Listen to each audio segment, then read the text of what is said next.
तो दोस्तों आप सभी का स्वागत है एसएससी ब्रेव स्टडी में। और आज हम जानेंगे दोस्तों पॉलिटिक्स के यानी कि संविधान के बारे में और अनुच्छेद के बारे में आज हम जानेंगे।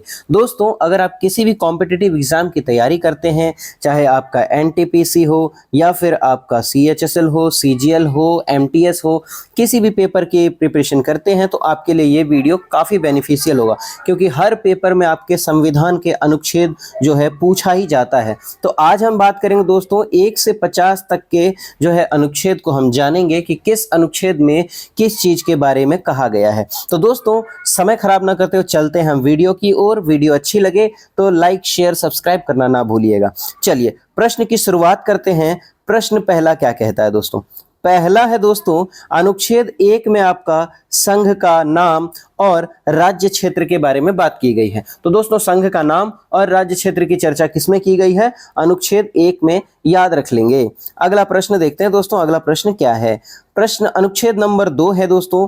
अनुच्छेद 2 में नए राज्यों का प्रवेश या स्थापना, यानी अनुच्छेद 2 के तहत किसी भी नए राज्य का प्रवेश यानी किसी और राज्य को अपने में मिलाना या फिर उस राज्य की स्थापना, ये अनुच्छेद 2 के तहत होती है। तो याद रखेंगे अनुच्छेद 2 में इस चीज की चर्चा है। अगला प्रश्न देखते हैं दोस्तों। अगला क्या है? अनुच्छेद 3 में देखेंगे हम। अनुच्छेद 3 कहता है दोस्तों राज्य का निर्माण तथा सीमाओं या नामों में परिवर्तन, यानी किसी भी राज्य का निर्माण हो या सीमा या नाम में परिवर्तन हो यानी बदलाव हो तो वो किस अनुच्छेद के तहत हो सकता है? तो ये अनुच्छेद 3 के तहत हो सकता है। ये मोस्ट इंपॉर्टेंट है, ठीक है दोस्तों, याद रख लेंगे। चलिए अगला प्रश्न देखते हैं। अगला प्रश्न आता है दोस्तों अनुच्छेद 4 का। अनुच्छेद 4 कहता है कि पहली अनुसूची व चौथी अनुसूची के संशोधन तथा 2 और 3 के अधीन बनाई गई है। यह अनुच्छेद 4 जो है दोस्तों ये पहली अनुसूची या चौथी अनुसूची के संशोधन तथा 2 या 3 के अधीन ये बनाई गई है, ठीक है। अगला प्रश्न देखेंगे। अगला क्या कहता है हमारा? अनुच्छेद 5 की चर्चा की गई है। अनुच्छेद 5 में दोस्तों संविधान के प्रारंभ पर नागरिकता कही गई है। संविधान के प्रारंभ पर नागरिकता अनुच्छेद 5 में मिल जाएगा, ठीक है। अगला प्रश्न देखते हैं। अगले प्रश्न की चर्चा अनुच्छेद 6 में चर्चा। देखिए भारत में आने वाले व्यक्तियों को नागरिकता, यानी भारत में अगर कोई आता है और नागरिकता लेना चाहता है तो वो दोस्तों अनुच्छेद 6 के तहत संविधान उसे नागरिकता देता है, ठीक है। चलिए मोस्ट इंपॉर्टेंट प्रश्न है, नोट करते चलेंगे। अगला प्रश्न देखेंगे। अगला प्रश्न क्या है? अब अनुच्छेद 7 की बात कर रहे हैं। जन्म से नागरिक 1950 यानी 1 जनवरी के बाद जन्मे किसी भी व्यक्ति को जन्म से नागरिक माना जाएगा। यानी कि कोई भी व्यक्ति अगर 1950 1 जनवरी 1950 के बाद जन्मा हुआ है तो उसे भारत में अगर पैदा हुआ है तो उसे भारत का नागरिक ही माना जाएगा, ठीक है। ऐसे ही अगले प्रश्न की शुरुआत करेंगे अनुच्छेद 8 की। अनुच्छेद 8 कहता है इस अनुच्छेद के मुताबिक भारत में जन्मे भारतीय माता पिता या दादा दादी को भारतीय नागरिकता दी जाएगी। यह नागरिकता राजदूत द्वारा पंजीकरण भारतीय नागरिकों की तरह होगी, याद रखेंगे, ठीक है, इस इंपॉर्टेंट क्वेश्चन को। अगला प्रश्न दोस्तों अनुच्छेद 9 क्या कहता है? अनुच्छेद 9 देखते हैं। विदेशी राज्य की नागरिकता लेने पर नागरिकता का ना होना, यानी विदेशी राज्य की नागरिकता लेने पर नागरिकता नहीं होनी चाहिए। अब इसके बारे में देखिए, भारत का कोई भी नागरिक जिसने स्वेच्छा से किसी विदेश देश की नागरिकता ले ली है उसे भारतीय नागरिक नहीं माना जाएगा, क्योंकि आपको पता है हमारा भारत जो है एकल नागरिकता प्रदान करता है, यानी कि एक ही नागरिकता दी जा सकती है। अगर आप किसी और देश की नागरिकता ले लेते हैं तो आपको भारत का नागरिक नहीं माना जाएगा, यानी आपकी नागरिकता भारत से रद्द कर दी जाएगी, ठीक है। यह अनुच्छेद 9 में है, मोस्ट इंपॉर्टेंट क्वेश्चन है, इसे भी नोट करेंगे, ठीक है। अगला प्रश्न पर चलते हैं। दोस्तों अनुच्छेद 10 की बात अगर हम करें तो नागरिकता के अधिकारों का बना रहना, उसका अधिकार कब तक बना रहेगा नागरिकता का, इस चीज की चर्चा अनुच्छेद 10 में की गई है। अगले प्रश्न को देखते हैं। अनुच्छेद 11वां क्या कहता है? अगर इसके हम वर्णन के बारे में पढ़ लें तो भारत के लिए नागरिकता प्रावधान का वर्णन करता है या परिभाषित करता है कि संविधान के प्रारंभ में नागरिक कौन है और देश के विभाजन से प्रभावित लोगों के लिए विशेष शर्तें क्या है, ठीक है। ये इसका डिस्क्रिप्शन था। अगला क्वेश्चन देखते हैं क्या कहता है दोस्तों। अगले प्रश्न की ओर बढ़ेंगे। अनुच्छेद 11वां देखिए क्या कहता है। संसद द्वारा नागरिकता के लिए कानून का विनियम अनुच्छेद 11 में दिया गया है, ठीक है, संसद के द्वारा जो नागरिकता के लिए कानून का विनियम होगा वो अनुच्छेद 11 के तहत होगा। अगला प्रश्न देखेंगे, अगला 12वां संशोधन क्या कहता है दोस्तों। 12वां संशोधन देखेंगे कि अनुच्छेद 12 भारत के संविधान का एक अनुच्छेद है। यह संविधान के भाग 3 में शामिल है, जो भारतीय नागरिकों को और कुछ मामलों में सभी व्यक्तियों को दिए गए मौलिक अधिकारों की गारंटी का वर्णन करता है। इन्हें 6 श्रेणियों में वर्गीकृत किया गया है, जिसमें उल्लंघन की स्थिति में समाधान भी शामिल है। अगर इसका उल्लंघन होता है तो इसका समाधान भी शामिल है। अगला प्रश्न देखते हैं दोस्तों, 13वां अनुच्छेद की तरफ बढ़ेंगे हम। 13वां अनुच्छेद क्या कहता है। मूल अधिकारों से असंगत या उन्हें कम करने वाली विधियां शून्य होंगी, यानी राज्य ऐसा कोई कानून नहीं बनाएगा जो इस भाग द्वारा प्रदत्त अधिकारों को छीनता या कम करता हो, और इस खंड के उल्लंघन में बनाया गया कोई भी कानून उल्लंघन का सीमा तक शून्य होगा। ठीक है, मोस्ट इंपॉर्टेंट क्वेश्चन थे, नोट करते चलेंगे ऐसे प्रश्नों को। अगला प्रश्न देखते हैं दोस्तों, अगला क्या कहता है। अगला प्रश्न है, राज्य भारत के क्षेत्र के भीतर किसी भी व्यक्ति को कानून के समक्ष समानता या कानूनों के समान संरक्षण से इनकार नहीं करेगा। ठीक है, अगला प्रश्न देखेंगे, 15वां क्या कहता है दोस्तों। 15वां अनुच्छेद बहुत ही इंपॉर्टेंट है, धर्म जाति लिंग पर भेद का प्रतिरोध करता है। यानी अनुच्छेद 15 बताता है कि किसी भी नागरिक का लिंग भेद धर्म जाति के भेदभाव का प्रतिरोध करेगा, यानी कि राज्य किसी भी नागरिक के खिलाफ केवल धर्म, मूल वंश, जाति, लिंग, जन्म स्थान या इनमें से किसी के आधार पर भेदभाव नहीं करेगा। यह अनुच्छेद किसमें है, अनुच्छेद 15 में कही गई है। यह आपका मोस्ट इंपॉर्टेंट है, आपसे पूछ सकता है दोस्तों, याद रखेंगे। अगला प्रश्न देखते हैं, प्रश्न अनुच्छेद नंबर 16 की बात करेंगे। अनुच्छेद 16 मोस्ट इंपॉर्टेंट है, सारे क्वेश्चन को पढ़ते चलेंगे। लोक नियोजन के में अवसर की समानता है। ठीक है, इसकी हम पूरी डिस्क्रिप्शन देखिए, मैं लिख कर लाया हूं, इस डिस्क्रिप्शन को पढ़ते हैं। सरकारी रोजगार के लिए किसी भी नागरिक के साथ धर्म, नस्ल, जाति, लिंग, वंश, जन्म स्थान या निवास के आधार पर भेदभाव नहीं किया जा सकता। इसने राज्य को किसी भी पिछड़े वर्ग के नागरिकों के लिए सार्वजनिक रोजगार का आरक्षण देने की भी अनुमति देता है। यानी पिछड़े वर्ग के लिए जो उनको सार्वजनिक रोजगार के आरक्षण दी जाती है वो इसी के तहत दी जाती है। अगला प्रश्न देखेंगे, 17वां अनुच्छेद क्या कहता है दोस्तों, यानी कि अस्पृश्यता का अंत। ठीक है, अस्पृश्यता का अंत क्या मतलब होता है, आज इसके डिस्क्रिप्शन को पढ़ते हैं।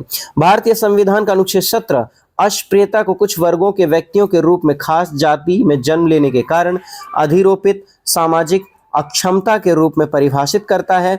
अस्पृश्यता से संबंधित अपराध के लिए दोषी ठहराया गया व्यक्ति चुनाव में खड़े होने के लिए स्वतः अयोग्य हो जाएगा, यानी वह फिर चुनाव में खड़ा नहीं हो सकता है। चलिए अगला प्रश्न देखिएगा, बहुत इंपॉर्टेंट क्वेश्चन आए हैं दोस्तों। उपाधियों का अंत मोस्ट इंपॉर्टेंट है, देखिएगा इंपॉर्टेंट क्वेश्चन के कैटेगरी में डाला जा रहा है। उपाधियों का अंत का देखिएगा, इसका बहुत ही इंपॉर्टेंट है। अब याद रखेंगे जो 19वां अनुच्छेद है, वाक की स्वतंत्रता। ठीक है, वाक बोलने की स्वतंत्रता। और आपका अनुच्छेद 20 कहता है कि अपराधों के दोष सिद्धि के संबंध में संरक्षण है, यानी कि अपराधों के दोष सिद्धि के संबंध में भी संरक्षण देता है। चलिए अगला प्रश्न देखते हैं, अगला है 21वां जो है अनुच्छेद, प्राण एवं दैहिक स्वतंत्रता, यानी कि प्राण और दैहिक स्वतंत्रता का भी ये परमिशन देता है। 21 क की बात करेंगे, देखिएगा कंफ्यूज नहीं होना है, वह 21 था और ये 21 क है। 21 क में क्या कहता है, 6 से 14 वर्ष के बच्चों को शिक्षा का अधिकार। ये मैं कह सकता हूं कि मोस्ट इंपॉर्टेंट है और कई बच्चों को ये पता भी नहीं होता है। सिर्फ ये पता होता है कि 6 से 14 वर्ष के बच्चों को शिक्षा का अधिकार है, लेकिन किस अनुच्छेद में है, तो 21 क में है। ये नोट कर लेंगे। अगला प्रश्न की ओर बढ़ेंगे दोस्तों, क्वेश्चन नंबर देखेंगे अनुच्छेद 22 की तरफ। 22 अनुच्छेद क्या कहता है कि कुछ दशाओं में गिरफ्तारी से संरक्षण मिल सकती है। कुछ ऐसी सिचुएशन होगी जिसमें आपकी गिरफ्तारी से भी बचाव मिल सकता है, यह अनुच्छेद 22 कहता है कि अपने आप को प्रूफ करने के लिए। ठीक है, अगला 23 अनुच्छेद नंबर 23 कहता है कि मानव के दुर्व्यापार और बाल आश्रम का। ठीक है, यानी कि मानव के दुर्व्यापार और बाल आश्रम की चर्चा अनुच्छेद 23 में करता है। अनुच्छेद 24 की बात करें तो अनुच्छेद 24 कहता है कारखानों में बालक का नियोजन का प्रतिशत। ठीक है, यानी कि कारखानों में बालकों का नियोजन नहीं हो। जो देखते हैं कि जाते रहते हैं बच्चे लेबर, चाइल्ड लेबर में जो बच्चे बाल मजदूर होते हैं उनका कमी हो, वहां ना जा सके, इस चीज की रोकथाम के लिए अनुच्छेद 24 जो है कहता है। ठीक है, अगला आता है दोस्तों 25 अनुच्छेद। 25 अनुच्छेद कहता है धर्म का आचरण और प्रचार की स्वतंत्रता, यानी कि अनुच्छेद 25 के तहत ही आप किसी भी धर्म का प्रचार, अपने धर्म का प्रचार खुले तरीके से कर सकते हैं। स्वतंत्रता मिलती है कि आप खुले मन से अपने धर्म का प्रचार कर सकते हैं। तो अगला देखते हैं, अनुच्छेद नंबर 26 की चर्चा की जाएगी। अनुच्छेद 26 कहता है दोस्तों धार्मिक कार्य के प्रबंध की स्वतंत्रता, यानी धार्मिक कोई भी कार्य हो उसके प्रबंध की स्वतंत्रता देता है, आपको उसका मैनेजमेंट करने की पूरी छूट देता है। ठीक है, ऐसे इंपॉर्टेंट क्वेश्चन को बिल्कुल नोट करते चलिएगा, इस बार का एनटीपीसी आपका आर या पार हो जाएगा। ठीक है, चलिए अगला है 27। अनुच्छेद 27 कहता है अल्पसंख्यक वर्गों के हितों का संरक्षण भी किया जाता है। जो अल्पसंख्यक वर्ग हैं उनके हितों का संरक्षण करती है ये अनुच्छेद 29। ठीक है, अगला प्रश्न देखेंगे, अगला अनुच्छेद क्या कहता है। अनुच्छेद 30 कहता है दोस्तों, नोट करिए, शिक्षा संस्थाओं की स्थापना और प्रशासन करने का अल्पसंख्यक वर्गों का अधिकार है। ठीक है, यानी शिक्षा संस्थाओं की स्थापना करने की भी और अल्पसंख्यक प्रशासन करने का वर्गों को अधिकार मिला हुआ है, अल्पसंख्यक वर्गों को। अगला देखिएगा अनुच्छेद 32, अधिकारों को परिवर्तित कराने के लिए उपचार दे सकता है। ठीक है, याद रखेंगे अनुच्छेद 32 में है। अनुच्छेद 36 अनुच्छेद 36 कहता है परिभाषा, किसी भी चीज की परिभाषा को दर्शाता है, संविधान की परिभाषा को दर्शाता है। ठीक है, अनुच्छेद 40वां कहता है, देखिए अनुच्छेद नंबर 40 कहता है ग्राम पंचायतों का संगठन। याद रखिएगा, ये वेरी वेरी इंपॉर्टेंट क्वेश्चन है और इसे आप पूछ सकता है इस बार, ग्राम पंचायतों का संगठन किस अनुच्छेद में है, तो अनुच्छेद 40 में है। ठीक है, अगला चलिए, अगला चलते हैं 48 अनुच्छेद की तरह। 48 अनुच्छेद कहता है कृषि और पशुपालन का संगठन। कृषि और पशुपालन का जो संगठन होता है वो अनुच्छेद 48 जो है प्रावधान है 48 में। अगला प्रश्न देखेंगे, अनुच्छेद 48 क, वो 48 था, ये 48 क है। अनुच्छेद 48 क कहता है पर्यावरण, वन तथा वन्य जीवों की रक्षा करने की, ये इसका प्रावधान है अनुच्छेद 48 क में। और अनुच्छेद 48 में पशुपालन का संगठन। ठीक है, दोनों ही बहुत इंपॉर्टेंट क्वेश्चन है। अनुच्छेद 49 की बात करें तो राष्ट्रीय स्मारक स्थानों और वस्तुओं का संरक्षण कहता है अनुच्छेद 49 के तहत। अगला क्वेश्चन देखेंगे, क्वेश्चन अनुच्छेद की चर्चा करेंगे। 50वां अनुच्छेद है आपके बीच, जिस 50 अनुच्छेद की चर्चा करते हैं कार्यपालिका से न्यायपालिका का पृथक्करण जो है ये अनुच्छेद 50 में है। ये भी मोस्ट इंपॉर्टेंट क्वेश्चन है, तो ऐसे ही प्रश्नों के लिए, अरे यार गड़बड़।